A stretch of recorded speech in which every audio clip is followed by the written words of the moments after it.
My name's Ben Haddock. I work for a built environment consultancy called Arup, and I'll do a little spiel on Arup, and then I won't say a word about Arup, and I'll talk about transport. Arup is an independent, employee-owned consultancy with 20,000 people around the world, with a very clear key aim of 3 words, which is we shape forwards a better world. 5 words. and that's. I said I'll keep building on Arup, but I'll keep it quiet. And I'm here today to talk to you about towards net zero, and critically around land transport. Obviously, transport includes air and maritime and other forms of transport that blast off from our planet as well. But today I'm going to talk about what's on the land, what's around us, what we can see, what's under our feet, what's been under our feet for thousands of years, and I'll talk about how we can create a better system. But first of all, hopefully this works. Net zero is not an option, and this presentation is usually given to transport professionals who have not really been learned in the net zero outcomes. So apologies from me if any of the statistics don't quite work with you and some of your knowledge, but please shout out and give me new ones. That would be great. I'm a humble transport professional. I'm a recovering highway engineer. Planning for holistic transport outcomes doesn't necessarily come naturally to me throughout my whole career, but it's important that we start to work together. And it's important that this funny graphic that some of you may have seen before, that I'm probably in the polar bear. Our transport industry is probably somewhere in the polar bear. And we're probably about the 4th picture down, where we're jumping into the water to try and get closer to understand how we can achieve net zero together. How can we achieve better outcomes for transport together? I've been jumping into the water for quite some time, and that gap to get to the other side has been swimming away from me. But now I can feel it getting closer. And it's important that we all work together to tackle our biggest issue, which is net zero outcomes and climate change and sustainable outcomes. And how do we do that? Here's one of these statistics that you may challenge me on, and go for it, please do. Transport emissions make up roughly 1/3, sometimes 1/4 to 1/3 of greenhouse gas emissions globally. Land transport itself is a significant proportion of that greenhouse gas emissions. So land transport in Western Australia is bigger than that curve there. That's a global statistic.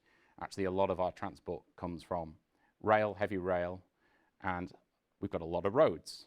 So that's a critical component of that. So it's probably more around 50 to 60% of road transport for passengers and 40 to 45% for road transport on freight.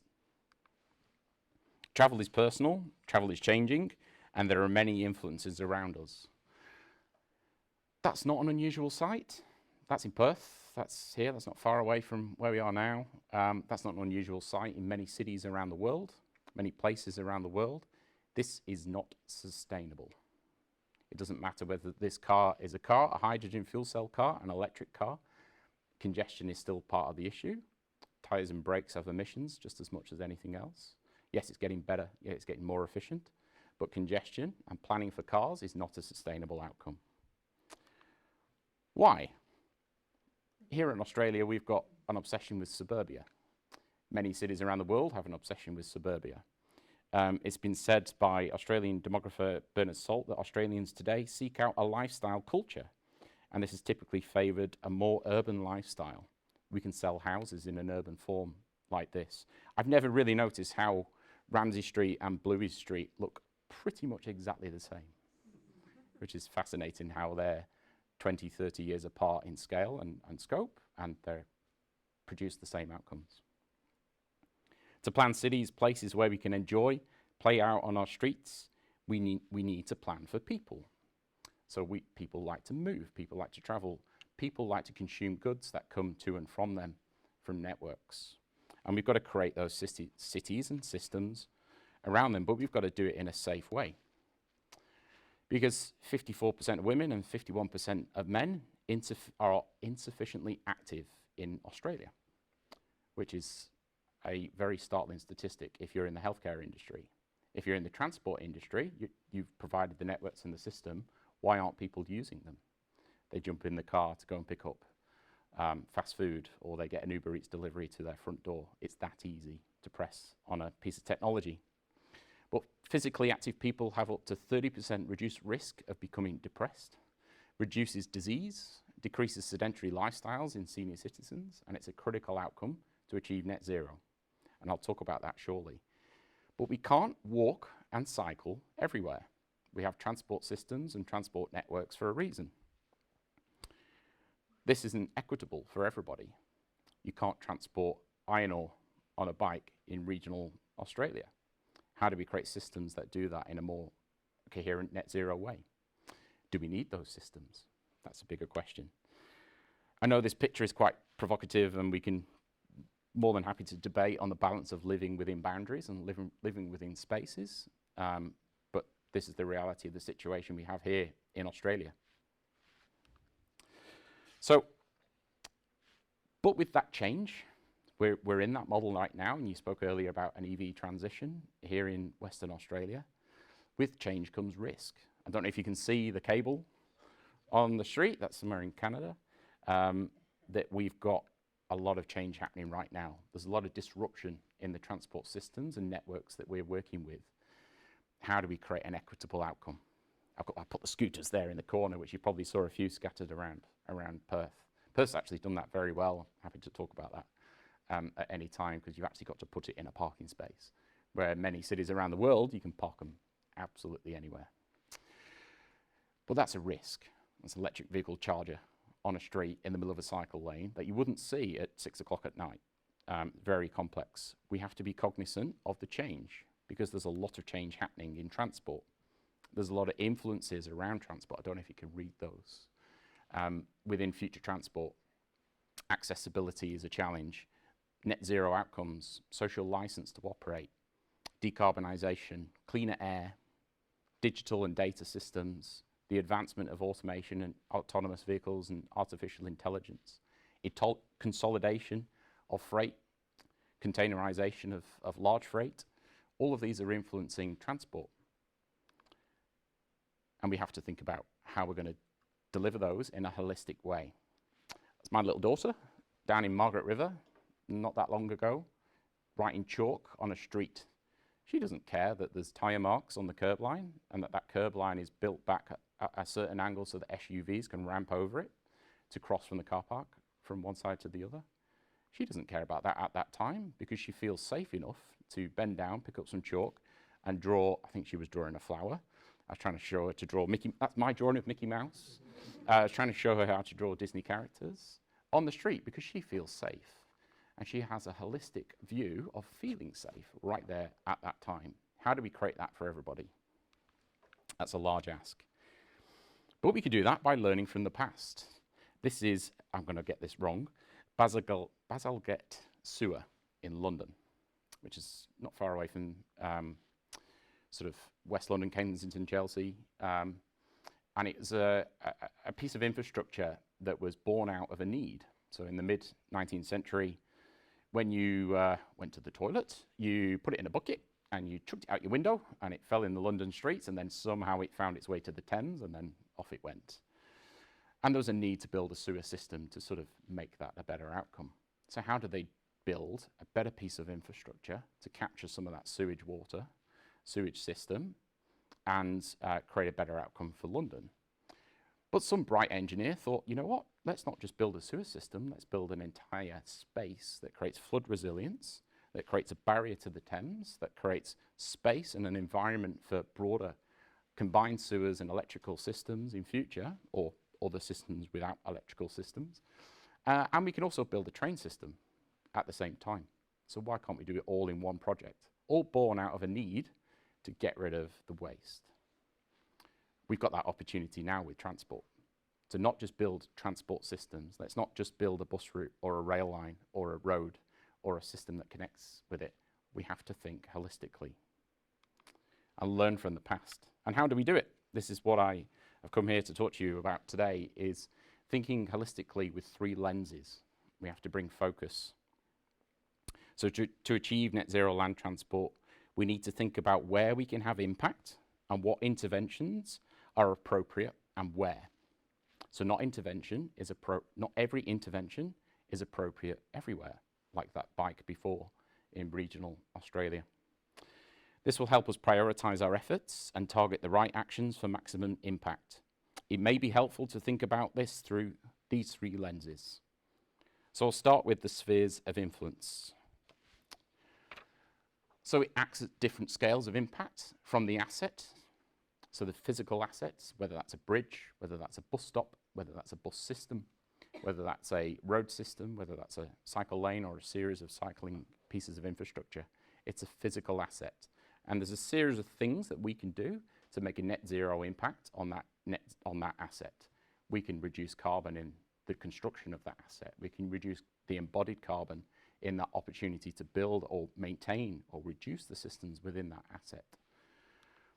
But then there are, of course, the next stages of influence. Who uses that asset? What's the user carbon impact on that asset? You may think about these in economic scopes, and I'm trying to break away from that because a lot of transport industry professionals don't necessarily understand economic scopes, and I'm trying to bring that into a bit more of a holistic thinking. So user carbon, reduce user emissions, reduce demand on that asset. That's an opportunity to get a net zero outcome. But then there are broader, wider mobility impacts. It's not just about the user of that physical asset. You could look at a more integrated transport system, more choice in access to transport, increased uptake of walking and cycling and public transport. But then there's a fourth lens, which is beyond transport. So that physical asset has impacts way beyond transport. It isn't just about mobility. It links to healthcare. It links to lower density cities or higher density cities, lower emissions enabled by density, accelerated energy transitions, more compact places, accelerated energy systems that help with that transition are directly related to the physical assets that we're building today or maintaining today. We have to think about the life cycle of projects. I think there was a question earlier today before the start of the presentation about the life cycle and how we think about the life cycle. This is just a short diagram that tries to explain a project life cycle. It tries to talk about defining the need and opportunity has influence just as much as planning, designing and building that physical asset. We then need to look at operations and monitoring.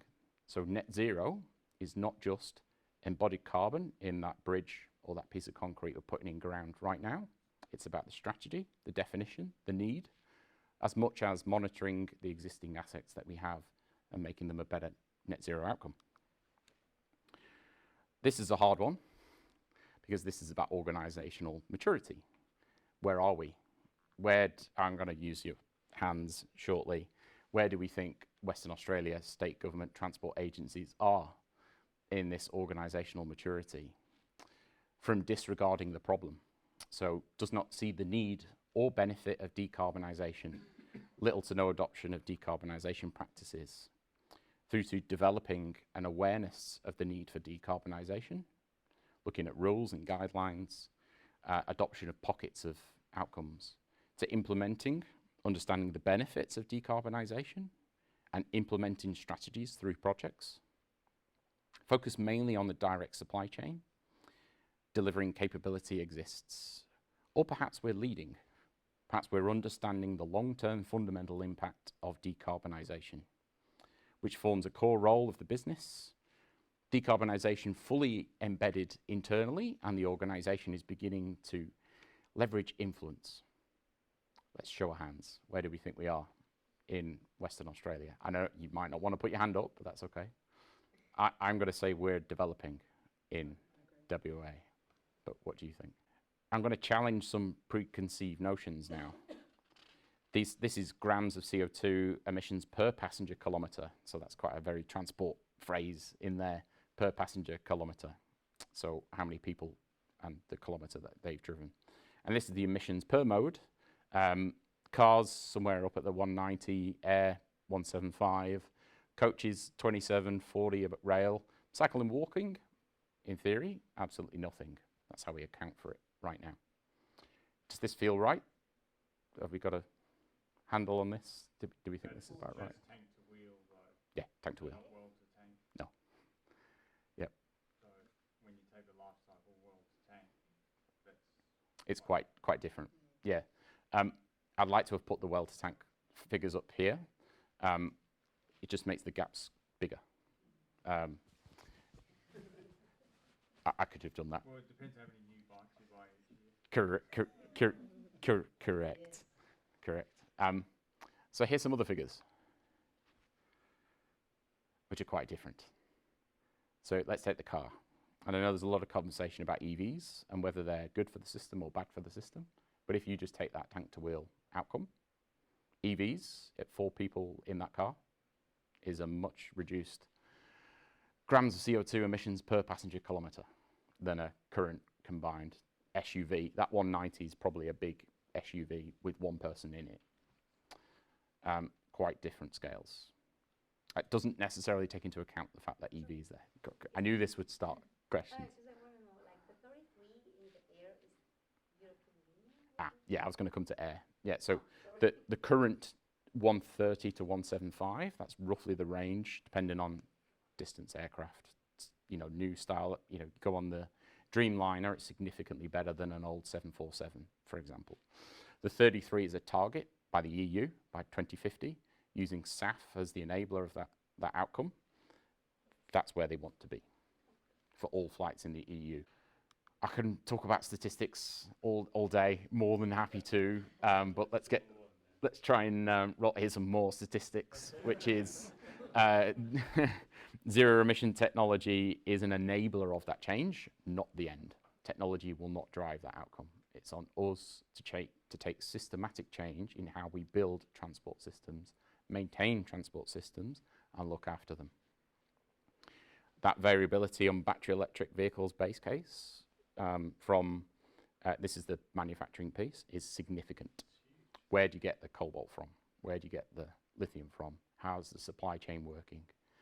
If I showed a diagram that one of my colleagues is working on currently of how a laptop is sourced, not a car, a laptop, it is mind-boggling where the material comes from and goes to. And that's a consumption model, not a circular model. You don't necessarily recycle the bits of that laptop or that car. So yeah, quite a startling set of statistics. But let's flip it on its head. Transport and transport infrastructure is an opportunity. We've got the opportunity to reinvent and extend the provision of infrastructure, the provision of transport infrastructure in carbon sources, but beyond that as well. We've got to look at the opportunity to reinvent how we build and invest in transport. So that's looking everything from the business case, strategic need, all the way through to how we build transport systems, whether that's concrete in a bridge or a cycle lane or nature positive outcomes for design. We have to reinvent that. It's a whole systematic change to how we build transport. That's the only way we can achieve net zero.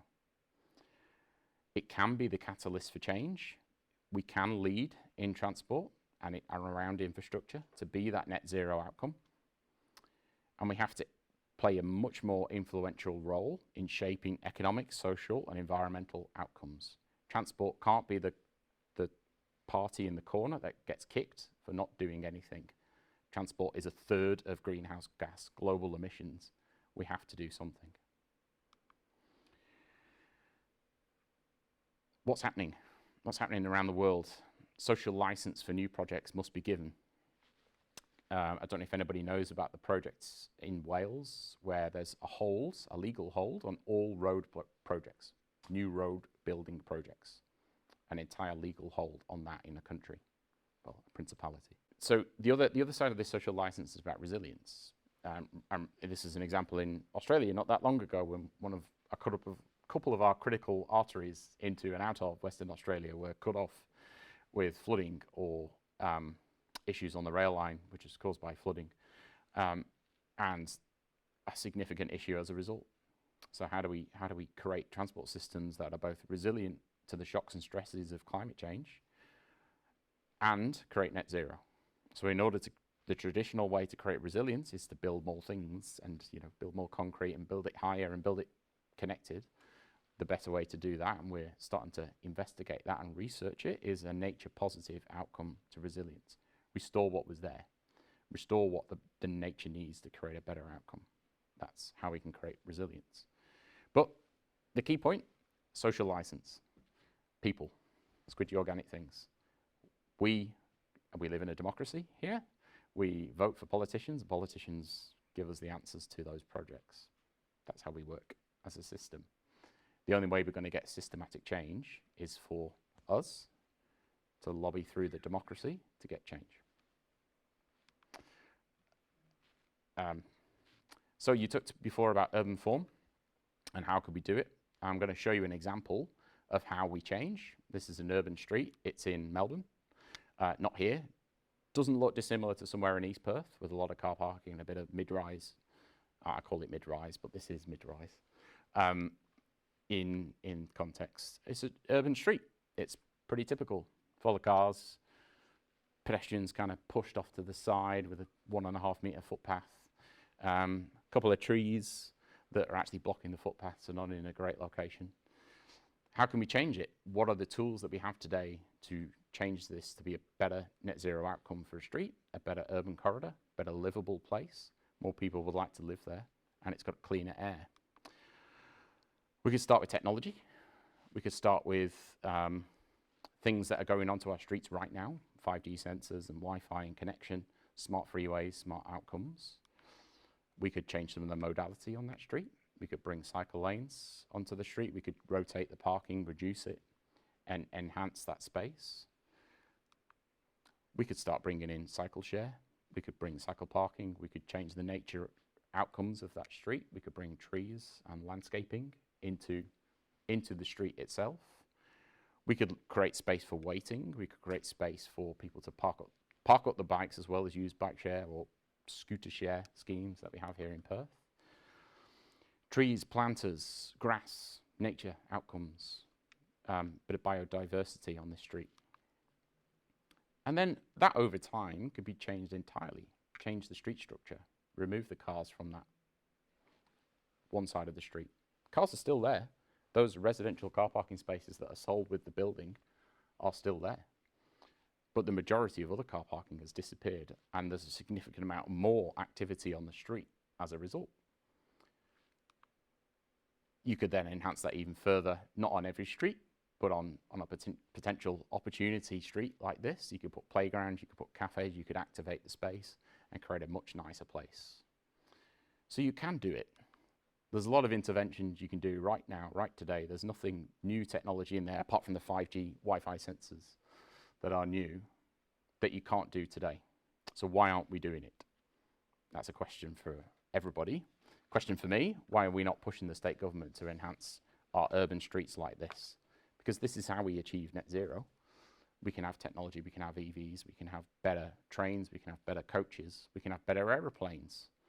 But actually, urban density, urban form, walking, cycling, better outcomes is the way that we achieve net zero in transport.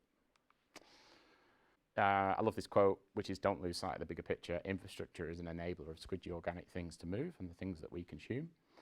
There will never be a bell loud enough, a helmet strong enough, or clothing bright enough to make up for poor infrastructure.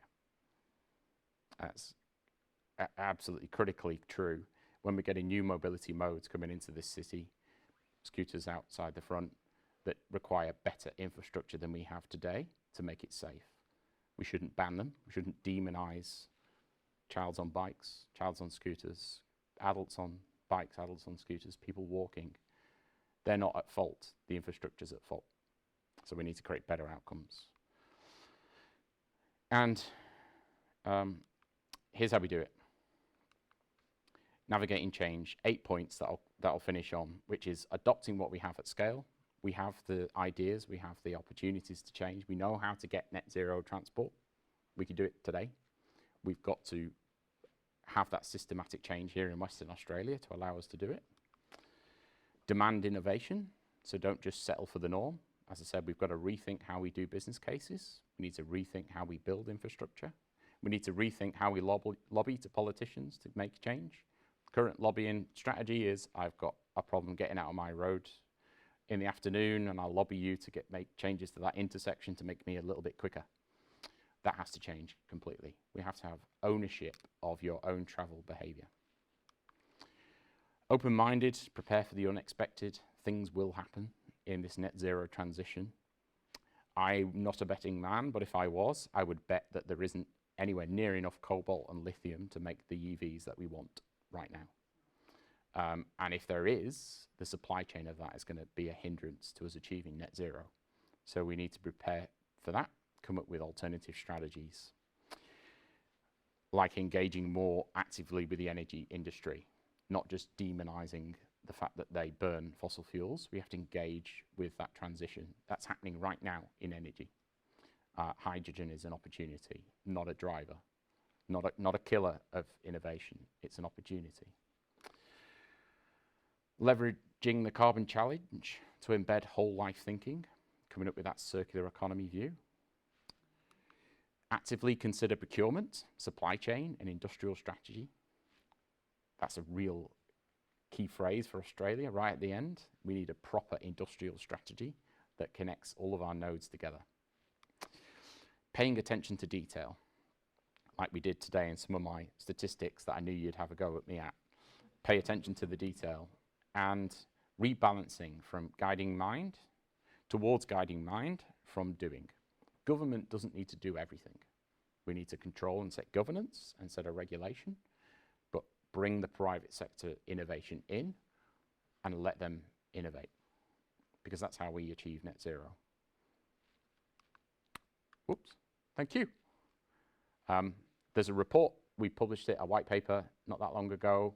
You can, I have no idea if that works, but you can try and see if it works. If not, you can email me and I can send you a copy of that presentation. Thank you.